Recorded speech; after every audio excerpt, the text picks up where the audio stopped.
Hello, my name's Annette with Sunbeam Fabric Art. Welcome to my channel.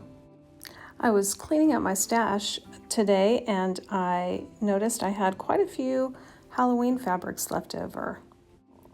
I had about 1/4 of a yard of 3 fabrics and I had a little leftover piece of scrap.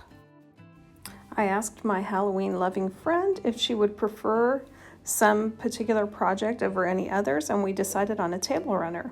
So the first thing I did was go through and cut all my fabric into 4.5-inch squares. I preferred to make 5-inch squares, but one of these pieces was a little bit less than 10 inches. So I cut everything to 4.5-inch squares, and I cut so that I would get as many squares as possible.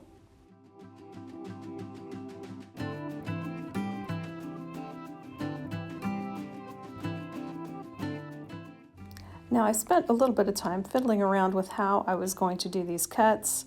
I wanted to preserve as much fabric as possible and not waste a lot, so I laid it out different ways and thought about how I was going to cut it, to whether I should do a double fold. Finally, I decided no, I was just going to line up with the selvage on the left, cut from the left, and then I would preserve as much fabric as possible without wasting as much. So I started by cutting a 4.5 by 9-inch piece, and then I flipped it around to square it up. Then I cut that 9-inch by 4.5-inch piece into halves, so it made 2 4.5-inch pieces. And since this was a double width, I ended up with 4 4.5-inch squares this way.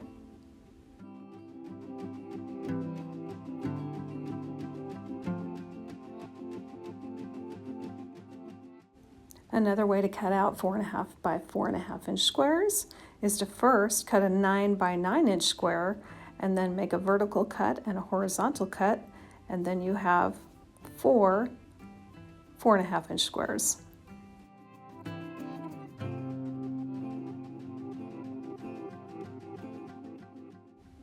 I decided to do squares on point for this table runner.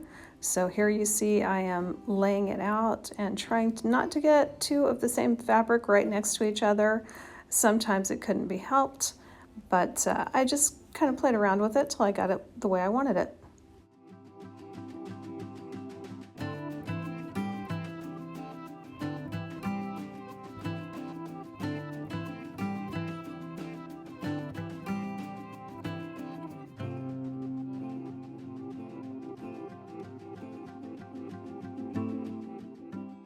So the next thing I did was pick these up in rows, and check out this diagram I've drawn here with a smaller version, and it shows how to pick up these rows one by one, left to right, and then I put clips on the top of the row, and at the very top first row I put a clip on the right side, so I knew that was the right side of my project. And then when I got that last row, I put a clip on the left side as well as the top to align it properly and know that that was the row that was on the very left side of my project. And here you can see the clip on the top of my second row, which has 3 blocks. And then I have a single clip on the top of the first row. And here you see my stack of rows with the clips, and this is going from left to right. And that clip is telling me that is the top of my row. Here you can see I'm putting a clip on the left side of that single block. That is the left side of this table runner. And then I went down to the bottom, grabbed that single block that is the right side of the table runner, and I put a little clip on the right-hand side, so everything will stay lined up properly.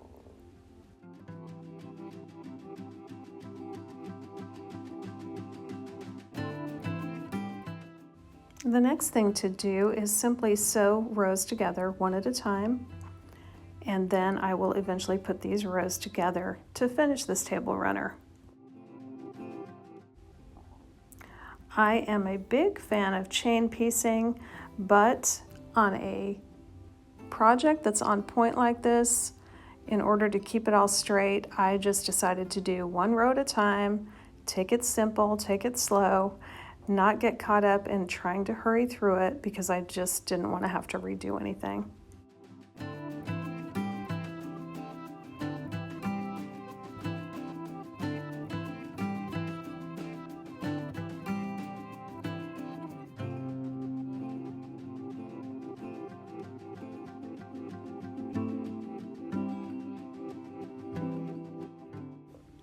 I'm keeping those clips on the top of each row.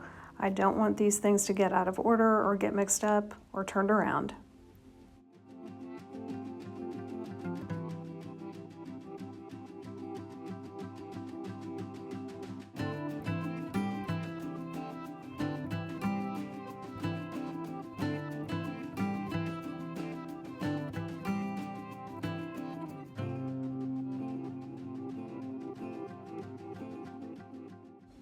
When it comes time to put these rows together, row 1 and 2 are pretty easy because it's a 1 block row going onto a 3 block row.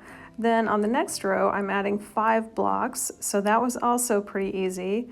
It was just lining this up in the middle. I am definitely nesting these seams and clipping them because I don't want these seams to not match. I want everything to match up nicely. So nesting is the way to go. Putting a clip in it holds it in place till I can get to the sewing machine.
Adding my next row, which has 6 blocks, is a little bit trickier. I kind of laid it out on its side so I could kind of see where I was supposed to line this up at. So I figured it out, and then I flipped the row right sides together and clipped it into place.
I continued adding rows according to my plan, the same way.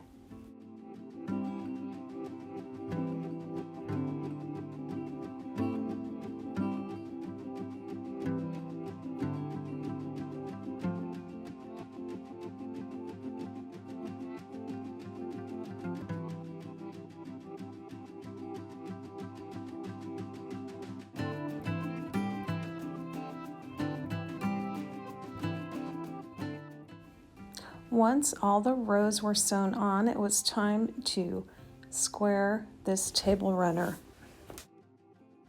Since I have points I want to preserve, I'm lining up my ruler so that my cut line is a 1/4 inch past my points. This way, when I put binding on this project, or a border or join it to anything else, I'm going to have that 1/4 inch allowance, so those points are going to show.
Here is that finished table runner. I really think it's cute, and I know my friend is going to enjoy this for a long time to come. This table runner took me exactly 1 hour and 45 minutes to make. It's a fast and easy project, and you can do it too. Thanks for joining me today, and I hope to see you back again real soon.